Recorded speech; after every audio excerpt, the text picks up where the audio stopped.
Shalom. So today we're going to look at the book of Ezra, chapter 9, verses 1 and 2.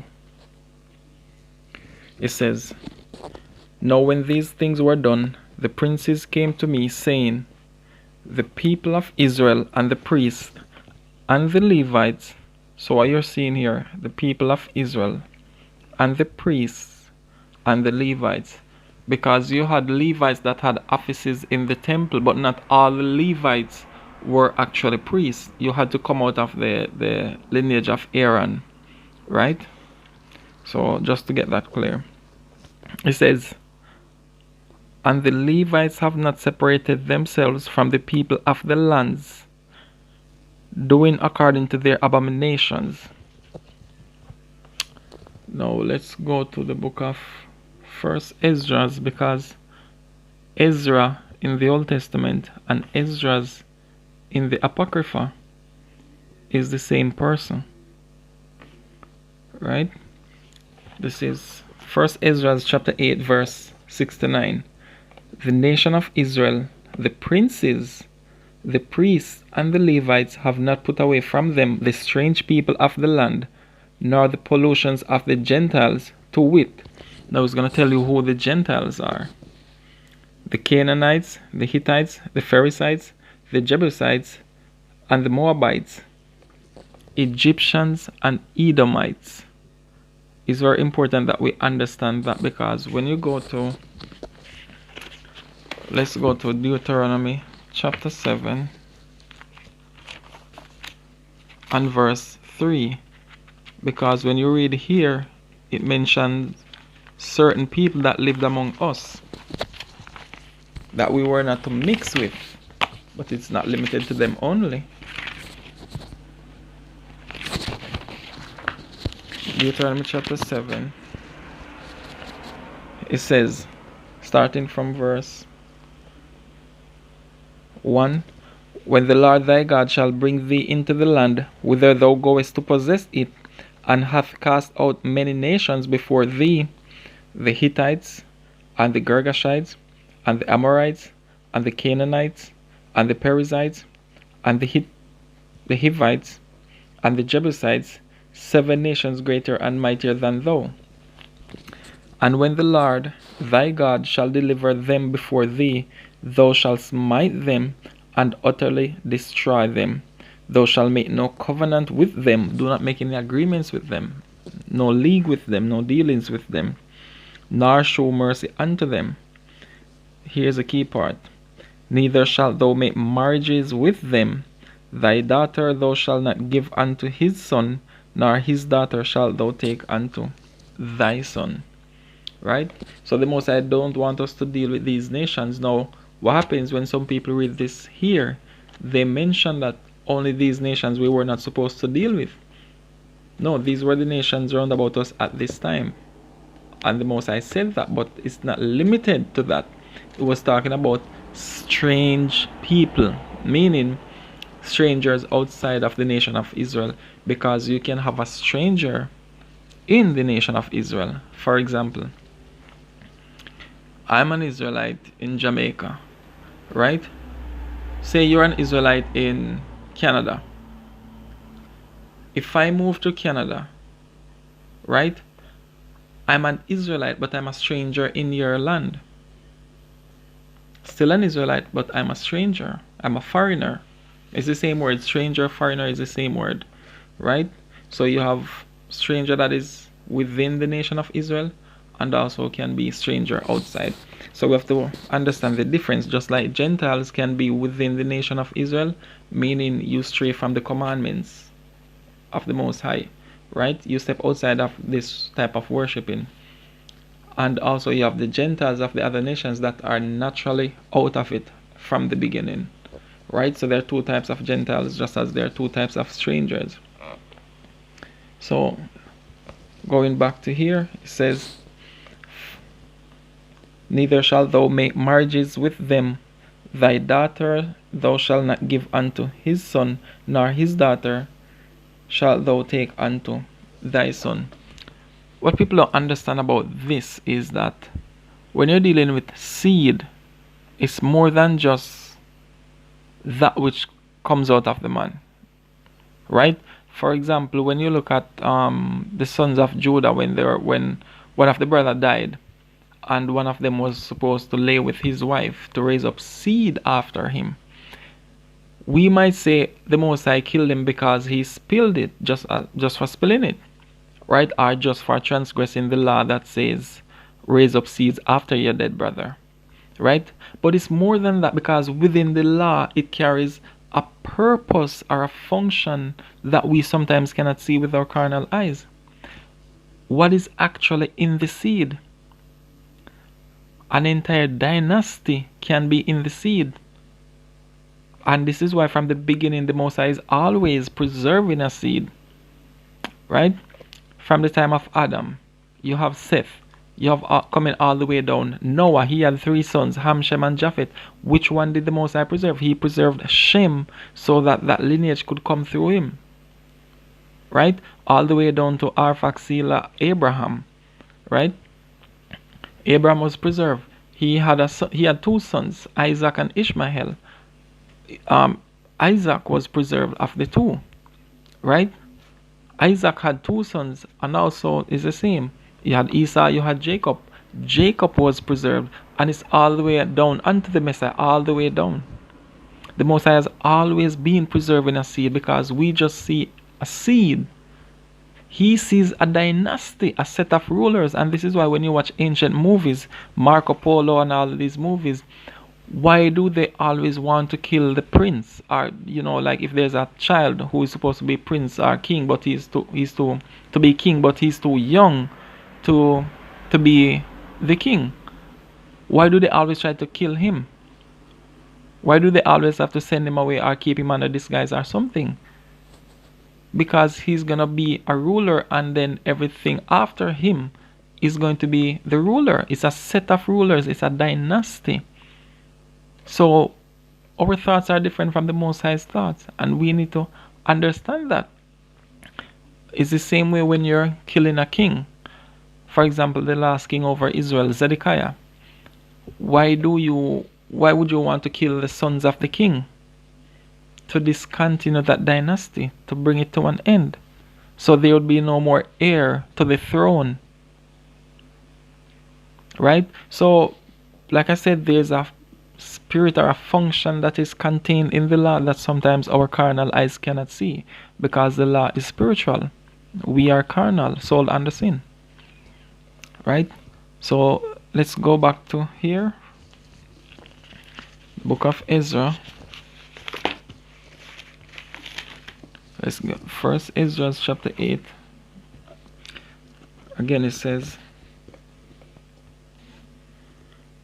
the nation of Israel, the princes, the priests, and the Levites have not put away from them the strange people of the land. Right? So the princes, the priests, and the Levites. So these very people are not just the low people of the land. These are the ones who should be teaching, and these are the examples they were teaching with. So what happens when the people you look up to are doing the very same thing that they say you should not do? What kind of example is that?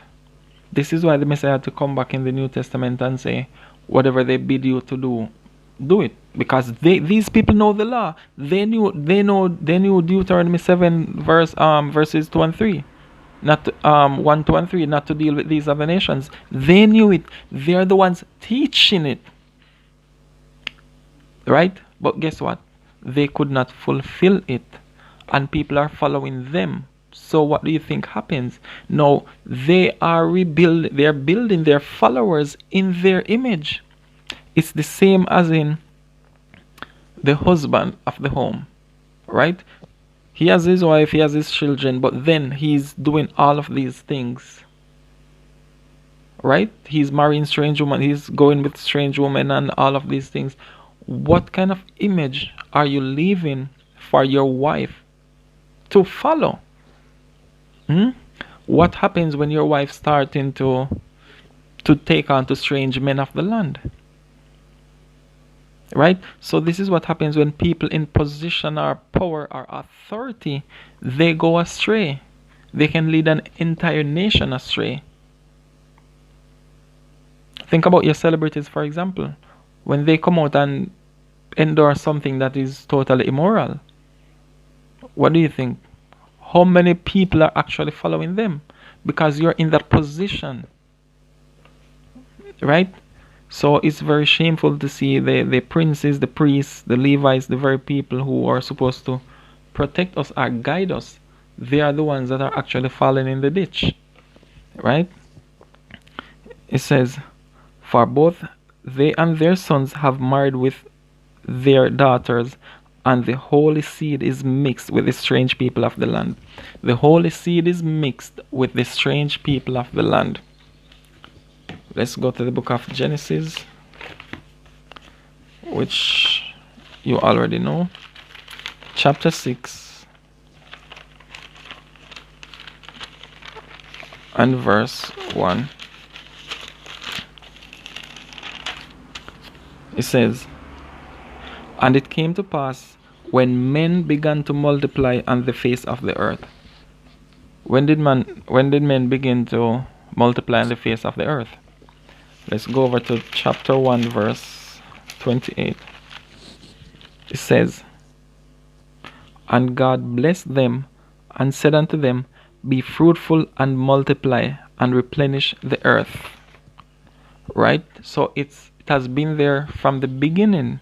This is why in esdras here it says, and from the beginning of this matter the rulers and the great men have been partakers of this iniquity. This has been from the beginning, right? So this is what we're seeing here also in chapter 6. It says, and it came to pass when men began to multiply on the face of the earth, and daughters were born unto them, right? That the sons of God, the holy seed as mentioned here in 1 Ezra chapter 8, it says, and the holy seed is mixed with the strange people of the land. So it says, Genesis chapter 6, that the sons of God saw the daughters of men, the strange people of the land. It's the same, right? It says, and they took them wives of all which they chose. We were just doing everything, just like in the days of the judges, when there was no king over Israel. Every man did what was right in their sight, right? So it's the same thing. It's a cycle. But when do we actually change it? Because if the very people who we are to look to are the very same ones that are leading us astray, what really happens? Where is the charity? Having all this knowledge doesn't do anything if while you're in the experience you cannot apply what you know. You can have all the knowledge and still be lack wisdom, because wisdom is the performance of the knowledge, is the performance of the law. So yes, you can come and you can teach Deuteronomy chapter 7, don't make marriages with a foreign women or foreign men, right? Excuse me. But what actually happens when you are in that position where a foreign woman come and lift her skirt in front of you? When a foreign man come with all his muscles, with the height, with everything that you desire in front of you, what do you actually do in this situation? Do you go back to Deuteronomy chapter 7 and come back to the experience and walk away? Knowledge is not everything,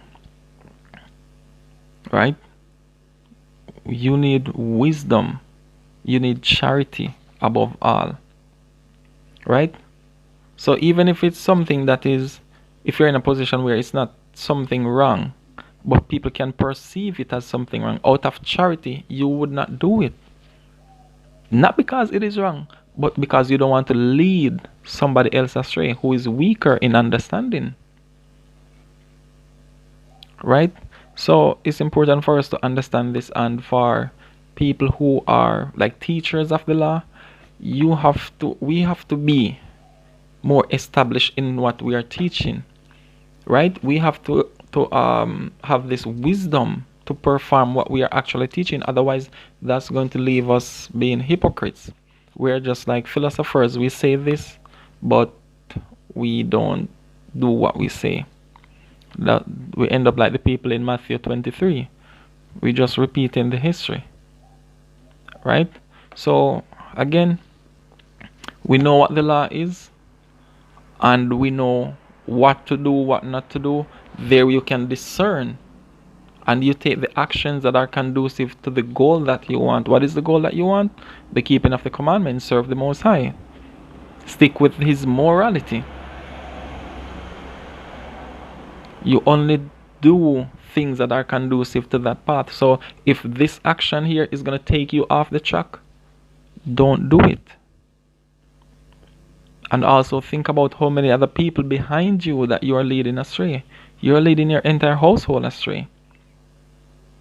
You're leading your dynasty astray to be killed like Zedekiah and his sons, to wipe off your seed from the face of the earth. Right? So it's important for us to understand the law, teaching it and performing it, and the charity that comes with it. Right? Knowledge can mess around us. Our ego can grab hold of this knowledge, confuse us, pump up our pride. And then what happens when there's pride? You fall at your own ignorance, arrogance. Right? So we want to prevent that. So we as teachers, we have to be established in our identity, in how we're leading people. Right? Not be saying one thing and doing the opposite. Not having a distance between what we say and how we behave. Right? Shalom.